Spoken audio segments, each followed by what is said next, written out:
नमस्कार, Keshav online classes में आपका फिर से स्वागत है। हम ये बात कर रहे थे कि औसत वेग, प्रारंभिक वेग और तात्क्षणिक वेग की बात हमने कर ली थी और हम एक नई चीज के बारे में पढ़ने जा रहे थे। ध्यान से देखना, मैं आपको वापस से समझाने की कोशिश करता हूँ। मैंने कोई अभिक्रिया लिखी थी आपके सामने कि A प्लस B जो अभिकारक है वो मिलकर के C प्लस D कोई उत्पाद बना रहे हैं। क्या मैंने कोई अभिक्रिया लिखी? A प्लस B यहाँ पर अभिकारक है और C प्लस D उत्पाद के रूप में प्राप्त हो रहे हैं। तो मैंने आपको ये बताया था कि हम किसी भी अभिक्रिया के वेग को अगर व्यापक रूप से लिखना चाहते हैं तो हम लिख सकते हैं कि जो अभिक्रिया का वेग होगा यानी कि रेट ऑफ रिएक्शन जो होगी वो किसके बराबर होगी बताओ? एक ही सांद्रताओं में परिवर्तन बटा समय और उसके आगे माइनस लग जाएगा। क्यों? क्योंकि सांद्रताओं में कमी की दर लगातार घटती जाती है, इसलिए हम उसके आगे माइनस लगाते हैं। मैंने आपको ये चीज पहले ही समझा दी थी। और उसके बाद डी के लिए भी सेम चीज हम ऐसे ही लिख सकते हैं और नीचे लिख सकते हैं बताओ dt और इधर माइनस। वैसे ही बताओ इन दोनों के लिए प्लस यानी कि dc अपॉन dt प्लस में और बराबर में dv अपॉन dt, यानी कि अभिक्रिया के वेग को अगर हम व्यापक रूप से ऐसा लिखना चाहें तो वह सही रहेगा। और क्वेश्चन को भी इस प्रकार के क्वेश्चन भी आते हैं, वह आपको रिएक्शन दे देगा और कहेगा कि C के सापेक्ष अभिक्रिया के वेग का सूत्र लिखिए, D के सापेक्ष अभिक्रिया के वेग का सूत्र लिखिए या B के सापेक्ष अभिक्रिया के वेग का सूत्र लिखिए। तो आप इसको लिख सकते हैं। गौर करिएगा, मैं यहाँ पर क्या आपको समझाना चाह रहा हूँ कि जो अभिक्रिया का वेग होता है वो इसके बराबर भी है, इसके बराबर भी है और इसके भी बराबर है। यानी कि जो अभिक्रिया वेग का मान है आप इससे भी प्राप्त कर सकते हो या आप इससे भी प्राप्त कर सकते हो या आप इन दोनों से भी प्राप्त कर सकते हो। यानी कि जो अभिक्रिया का वेग आएगा वह इससे भी वही आएगा जो इनसे आएगा। लेकिन अगर कभी ऐसा आ जाए कि इनके जो आगे गुणांक होते हैं वो आ जाए, यानी कि 2a आ जाए या 3b आ जाए, इस प्रकार से अगर कोई रिएक्शन आ जाए तो वहां पर आप किस प्रकार से अभिक्रिया के वेग का मान निकालना चाहोगे या अभिक्रिया का मान निकालना पड़ेगा वहां पर कैसे? ध्यान से देखना, जब ऐसा आ जाता है तो इसका मतलब यह होगा, देखिएगा मैं यहाँ पर C और D लिख देता हूँ। अब मैं अभिक्रिया का वेग कैसे लिखूंगा, गौर करने की कोशिश करना। जो अभिक्रिया का वेग होता है वह इकाई सांद्रताओं में परिवर्तन को दर्शाता है। लेकिन बताओ यहाँ पर एक कितने मोल टूट रहे हैं? बताओ एक साथ 2 मोल टूट रहे हैं, यानी कि उसकी जो सांद्रता में परिवर्तन आएगा वह एक साथ 2 मोलों का आएगा। यानी कि अगर अभिक्रिया का वेग 10 होगा तो बताओ 2a हमें क्या बताएगा? 2 इंटू 10 यानी कि 20 बताएगा। इसलिए हमें अभिक्रिया वेग का मान प्राप्त करने के लिए क्या करना पड़ेगा? जो एक ही सांद्रता है उस एक ही सांद्रता में जितना परिवर्तन हो रहा है उसका क्या करना पड़ेगा बताओ? आधा करना पड़ेगा। क्यों? क्योंकि एक साथ 2 मोल टूट रहे हैं और हमें इकाई सांद्रता प्राप्त करनी है। यानी कि वो एक साथ बताओ अगर अभिक्रिया का वेग 10 हुआ तो 2 टूटेंगे तो बताओ 10 और 10 20 बनेंगे। लेकिन हमें तो अभिक्रिया वेग का मान प्राप्त करना है, इसलिए हम उस 20 में किसका भाग दे देंगे बताओ? 2 का भाग दे देंगे तो हमें 10 प्राप्त हो जाएगा, यानी कि अभिक्रिया का वेग प्राप्त हो जाएगा। यानी कि हम अभिक्रिया का जो वेग निकालते हैं वह किसी भी क्रिया कारक या उत्पाद की इकाई सांद्रताओं पर निकालते हैं। यानी कि मैं लिख सकता हूँ कि 1/2 dA/dt और यहाँ पर माइनस में। ऐसे ही बताओ इसके लिए मैं क्या लिख सकता हूँ कि एक साथ 3 टूट रहे होंगे और अभिक्रिया वेग का मान तो है 10, लेकिन बताओ जैसे यहाँ पर 3 टूटेंगे तो कितना आएगा? 30। तो 30 को 10 में मैं कैसे बदल सकता हूँ? मैं उसमें किसका भाग लगा दूं बताओ? 1/3 का भाग लगा दूं और पीछे लिख दूं dV/dt और आगे लगा दूं माइनस का चिन्ह। तो इस प्रकार से हम अभिक्रिया के वेग को लिखते हैं। किसमें? जब A और B की जो सांद्रताओं के आगे जो गुणांक आए अगर वो एक के अलावा आ जाए तो। और बताओ आप इन गुणांकों को जानते हो कि इन गुणांकों को एक विशेष नाम से जानते हैं। आपने 10th क्लास 11th क्लास में इनको अच्छे से पढ़ा है कि हम जब भी किसी रासायनिक समीकरण को संतुलित करते हैं तो उन अभिकारकों या उत्पादों के आगे एक गुणांक आते हैं, उन गुणांकों को कहते हैं रस समीकरण मितीय गुणांक या इंग्लिश में उनको कहते हैं स्टोइकियोमेट्रिक गुणांक। स्टोइकियोमेट्रिक गुणांक यानी कि मैं आपको क्या बताना चाहता हूँ कि वो जो रस समीकरण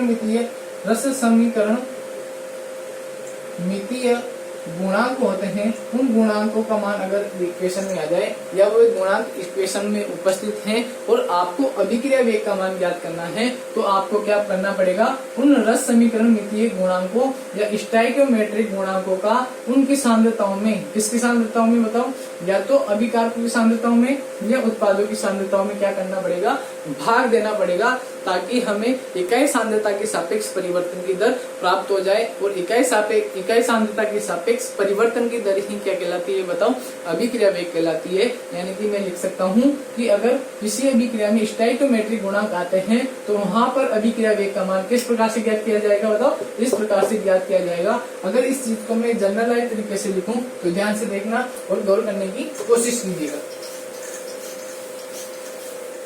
ये तो वो रिएक्शन है जिसमें यहाँ पर सभी का गुणांक 1 आ रहा है, यानी कि सभी रस समीकरण मितीय यानी कि स्टोइकियोमेट्रिक गुणांकों का मान 1 है, इसलिए यहाँ पर हमें नजर नहीं आया। यानी कि ये सब इकाई सांद्रताएं वाले हैं, यानी कि इनमें जो परिवर्तन होगा वो इनकी इकाई सांद्रताओं में होगा। लेकिन कभी कभी ऐसा आ जाए कि एक साथ 2 मोल टूट रहे हों या एक साथ 2 मोल भाग ले रहे हों, एक साथ 3 मोल भाग ले रहे हों, तो फिर कैसे करेंगे, हम इनकी सांद्रताओं में किनका भाग दे देंगे बताओ, इनके स्टोइकियोमेट्रिक गुणांक का भाग दे देंगे, ताकि हमें इकाई सांद्रताओं के सापेक्ष परिवर्तन की दर प्राप्त हो जाए। तो मैं लिख रहा हूँ, देखना ध्यान से, कि अगर इस ए के आगे इसका कोई स्टोइकियोमेट्रिक गुणांक यानी कि रस समीकरण मितीय गुणांक होता ए, और बी के आगे इसका कोई हो सकता है 2 हो, 3 हो, 4 हो, 5 भी हो सकता है, कुछ भी हो सकता है।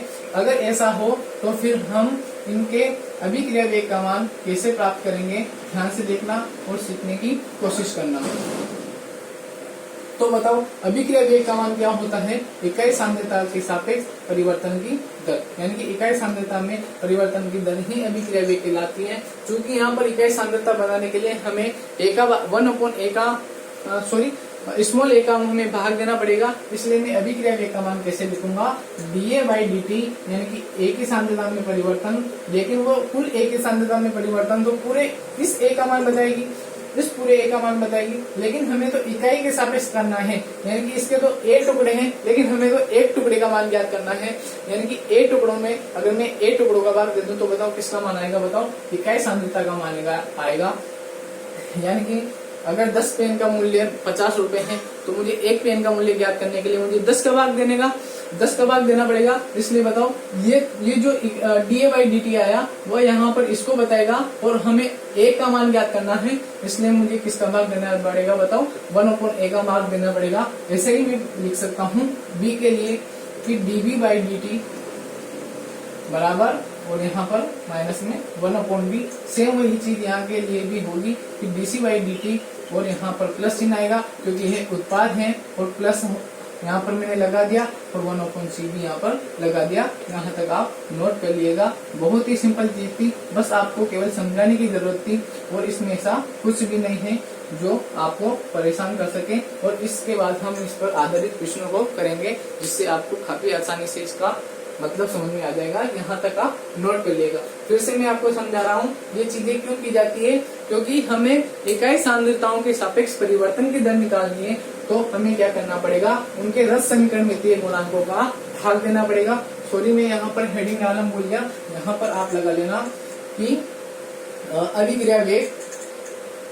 अभिक्रिया वेग व स्टोइकियोमेट्रिक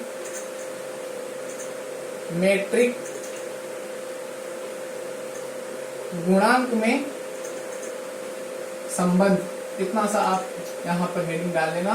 और इसके नीचे में आपको 1-2 बातें लिखा रहा हूँ ताकि आपको लिखित रूप में ये चीजें याद रह जाए। ध्यान से देखना, मैं यहाँ पे नोट लगा के लिख रहा हूँ, आप सेम टू सेम ऐसा लिखते जाइए। लिखिए कि यदि संतुलित, यानी कि संतुलित रासायनिक समीकरण है, तभी तो उसमें रस समीकरण मितीय गुणांक आते हैं। हमने पढ़ा है कि किसी भी रासायनिक समीकरण को संतुलित करने के लिए उन्हें किसी गुणांकों से गुणा करना पड़ता है, और उन्हीं गुणांकों को हम रस समीकरण मितीय कहते हैं। इसलिए मैं लिख सकता हूँ कि यदि संतुलित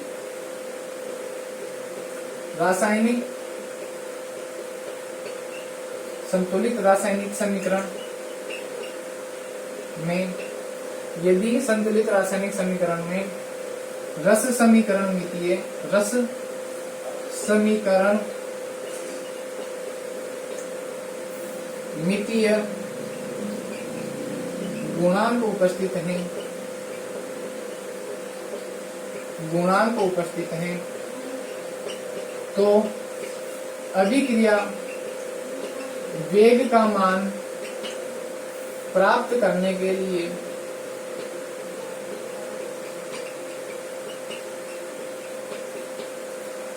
अभिकारकों या बताओ या तो अभिकारकों या उत्पादों की सांद्रता में जो परिवर्तन हो रहा है उन परिवर्तनों में मुझे किसका भाग देना पड़ेगा, उनके संगत रस समीकरण मितीय गुणांकों का भाग देना पड़ेगा। यही मैं आपको समझाने की कोशिश कर रहा था कि प्राप्त करने के लिए अभिकारकों या उत्पादों की सांद्रताओं में जो परिवर्तन हो रहा है, सांद्रता में जो परिवर्तन हो रहा है, यानी कि अभिकारकों या उत्पादों की सांद्रताओं में परिवर्तन की दर में मुझे किसका भाग देना पड़ेगा, उनके संगत मैं रस समीकरण मितीय लिखूं या स्टोइकोमेट्रिक लिखूं, कुछ भी लिख सकता हूं। उनके संगत रस समीकरण मितीय गुणांकों का क्या लगाना पड़ेगा बताओ, भाग लगाना पड़ेगा, गुणांकों का भाग देना पड़ता है। यहाँ तक आपने नोट कर लिया होगा। इसके बाद हम कुछ क्वेश्चनों को करेंगे, यहाँ तक आप नोट कर लिएगा।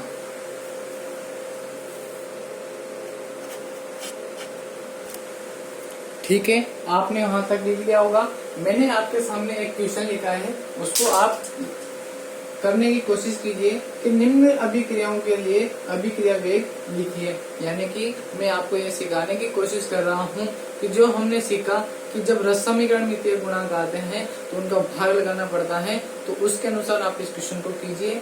और देखो, सबसे पहली वाले क्वेश्चन में तो आपको कहीं भी रस समीकरण मितीय गुणांक नहीं नजर आ रहा है, इसलिए आप इसका मान डायरेक्ट लिख सकते हो। तो मुझे आप इसका मान लिखकर बताइए जल्दी से।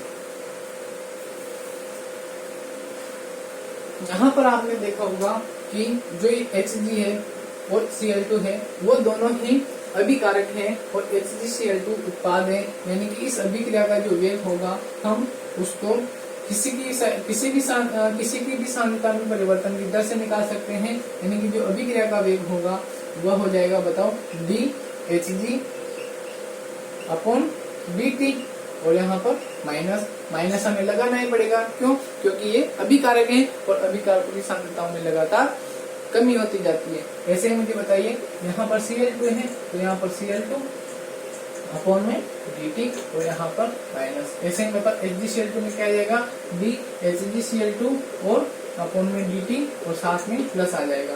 गौर कीजिएगा आप, यहाँ पर हमें कोई प्रॉब्लम नहीं आई क्योंकि यहाँ पर सभी गुणांकों का मान क्या था, 1। यानी कि इसका भी 1 सेकंड में 1 ही मोल टूटेगा, इसका भी 1 ही मोल टूटेगा और इसका भी 1 ही मोल टूटेगा। यानी कि हम चाहे अभिक्रिया का वेग इससे निकाले, इससे निकाले, इससे निकाले, किसी से भी हम निकाल सकते हैं। लेकिन जैसे ही मैंने सेकंड इक्वेशन को देखा तो मैंने देखा कि इसके एक साथ 2 मोल टूटते हैं, यानी कि 1 सेकंड में इसके 2 मोल टूटते हैं और उनके 1-1 मोल बनते हैं। यानी कि मैं कह सकता हूँ कि अगर मुझे अभिक्रिया वेग का मान निकालना पड़ेगा तो मुझे इन 2 मोलों की अपेक्षा क्या करना पड़ेगा, इकाई के सापेक्ष मान निकालना पड़ेगा। और इकाई के सापेक्ष मान निकालने के लिए मुझे किसका भाग देना पड़ेगा बताओ, 2 का भाग देना पड़ेगा। यानी कि मैं अभिक्रिया वेग का मान इसके संदर्भ में लिख सकता हूँ कि अभिक्रिया का वेग का मान क्या होगा बताओ। गौर करिएगा आप, क्या मैंने सिखाया था अभी कि हम सांद्रताओं में परिवर्तन की दर में किसका भाग लगा देंगे बताओ, उसके स्टोइकोमेट्रिक गुणांक का भाग लगा देंगे। यानी कि 1/2 कर देंगे और साथ में माइनस कर देंगे। ऐसे ही बताओ H2 के लिए तो सेम वही चीज, क्योंकि इनका रस समीकरण मितीय गुणांक कितना है बताओ, 1 है। यानी कि इसको मैं इस प्रकार से लिख सकता हूँ dI2/dt प्लस में। यहाँ तक आपको अच्छे से समझ में आ गया होगा। ये लास्ट क्वेश्चन है, यह एक आयनिक इक्वेशन है, यानी कि इसमें आयन भाग ले रहे हैं। तो बताओ मैं इसकी अभिक्रिया वेग का मान कैसे लिखूंगा। वही चीज बार बार मैं आपको यही प्रैक्टिस कराने की कोशिश कर रहा हूँ कि आप ये चीज समझ जाएं कि अगर हमें अभिक्रिया वेग का मान निकालना है तो वह हमें इकाई सांद्रता के सापेक्ष निकालना पड़ेगा, यानी कि उसके स्टोइकियोमेट्रिक गुणांक का हमें भाग देना पड़ेगा। इसलिए मैं यहाँ पर लिख सकता हूँ कि माइनस में 1/5, बताओ 5 है यहाँ पर, तो मैं लिख दूंगा 1/5 dVr माइनस 1/dt। सेम यही चीज मैं लिखूंगा कि अच्छा यहाँ पर एक ही है तो यहाँ पर कुछ नहीं लिखना पड़ेगा और डायरेक्ट मैं लिख दूंगा VrO3 माइनस 1/dt। और सेम यही चीज बताओ इसके लिए लिखनी पड़ेगी, इसके लिए तो मैं यहाँ पर लिख दूंगा 1/6 dH प्लस आयन और नीचे dt। और यही चीज सेम इनके लिए भी लिखूंगा, तो मैं लिख सकता हूँ कि 1/3 dVr2 dt। ये चीज प्लस में है क्यों, क्योंकि ये दोनों उत्पाद हैं। और इसके लिए मैं यहाँ पर लिख रहा हूँ कि बराबर में, यहाँ पर बराबर करके लिखना आप 1/3 प्लस dH2O dt। यानी कि मैंने आपको क्या समझाने की कोशिश की कि अगर हमें अभिक्रिया वेग का मान निकालना है तो हमें उनके संगत, किनके संगत, सांद्रताओं के संगत उनके रस समीकरण मितीय गुणांकों का क्या करना पड़ेगा, भाग देना पड़ेगा। उनके रस समीकरण मितीय गुणांकों से उनको विभाजित करना पड़ेगा। इतना सा आपको बहुत अच्छे तरीके से समझ में आ गया होगा।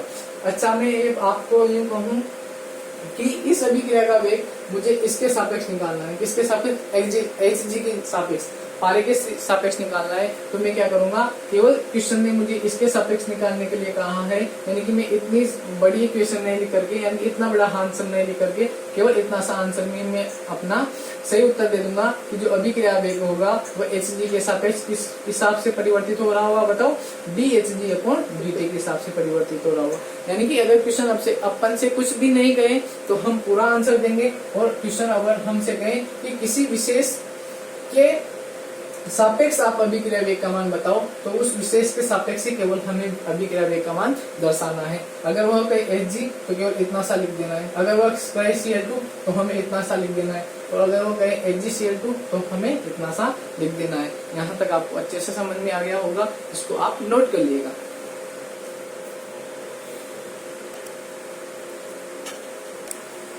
ठीक है, आपने यहाँ तक नोट कर लिया होगा। एक क्वेश्चन अपन और करते हैं, देखना ध्यान से और गोल करिएगा। क्वेश्चन क्या कह रहा है, क्वेश्चन है, देखिए आप, एक अभिक्रिया और वह अभिक्रिया है, ये देखिएगा आप 2A, यानी कि कोई A है और वह उसका रस समीकरण गुणांक का मान कितना है, 2 है। ये अभिक्रिया करके कोई उत्पाद बना रहा है, और ध्यान से देखना, उत्पाद बना रहा है इसमें, ठीक है, यहाँ तक अभिक्रिया हो गई। तो एक अभिक्रिया में एक ही सांद्रता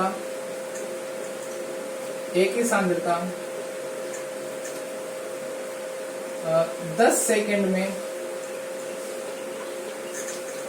घटकर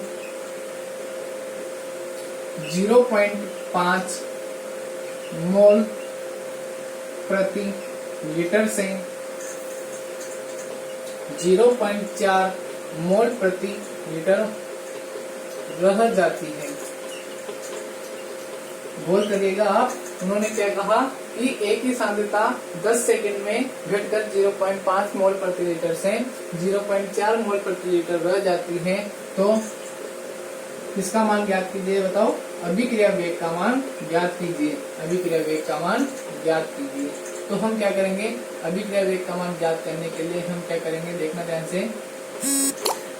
इसके लिए हम अभिक्रिया वेग का मान निकालना चाहते हैं, तो हम लिखेंगे कि जो अभिक्रिया वेग का मान होगा वह किसके बराबर होगा, बताओ, सांद्रताओं में परिवर्तन की दर बटा सांद्रताओं में परिवर्तन बटा समय। तो बताओ सांद्रताओं में परिवर्तन कितना हो जाएगा, बताओ। हम लिख सकते हैं कि एक ही सांद्रताओं में परिवर्तन हो रहा है, यानी कि A2 माइनस A1 लिख सकते हैं, ठीक है। उसके बाद हम लिख सकते हैं नीचे T2 माइनस T1। साथ ही हम आगे क्या लगाएंगे, बताओ, माइनस, और गौर करिएगा यहाँ पर 2 आ रहा है, इसलिए हम किसका भाग दे देंगे, बताओ, 2 का भाग दे देंगे। हमें केवल इस क्वेश्चन में एक ही चीज और प्राप्त करनी है, क्या, बताओ, इनकी सीमाएं, यानी कि T1 पर A1 क्या रहा होगा, T2 पर A2 क्या रहा होगा। तो उन्होंने कहा है कि एक ही सांद्रता 10 सेकंड में इतनी हो जाती है, यानी कि जो T1 है वो तो अपन मान ले माना 0 है, तो बताओ T2 कितना हो जाएगा, बताओ 10 सेकंड हो जाएगा। यानी कि इस अंतराल में हमें क्या करना है, अभिक्रिया वेग का मान ज्ञात करना है। तो बताओ T1 बराबर 0 होगा, तो बताओ T2 बराबर कितना मान लेंगे, बताओ 10 सेकंड। और बताओ T1 पर जो A1 है, यानी कि A1 की जो सांद्रता है वह कितनी रही होगी, बताओ 0.5। यानी कि शुरू में उसकी 0.5 थी और घट करके यानी कि A2 कितना हो जाएगा, बताओ 0.4 हो जाएगा।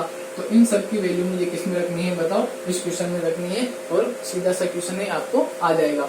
यानी कि ये तो आपको पता हो गया ना कि T1 बराबर 0 सेकंड पर वो 0.5 था और 10 सेकंड बाद यानी कि T2 समय पर A2 कितना रह गया, बताओ 0.4। तो जैसे ही हम इसमें मान रखेंगे -1/2, A2 का मान कितना है, बताओ 0.4 और बताओ माइनस में A1 का मान कितना है 0.5। साथ ही हम नीचे देखेंगे T2 कहाँ पर है, देखो 10 सेकेंड और T1 कहाँ पर है, बताओ 0 सेकेंड। तो हमारा आंसर आएगा 1/2 इंटू में बताओ 0.4 में से 0.5 गया तो 0.1 बचेगा, साथ ही माइनस का बचेगा कि 0.5 बड़ी की संख्या है इसलिए माइनस कॉमन आएगा और वह माइनस इस माइनस से गुणा होके प्लस हो जाएगा। साथ ही नीचे कितना आएगा, बताओ 10 आएगा।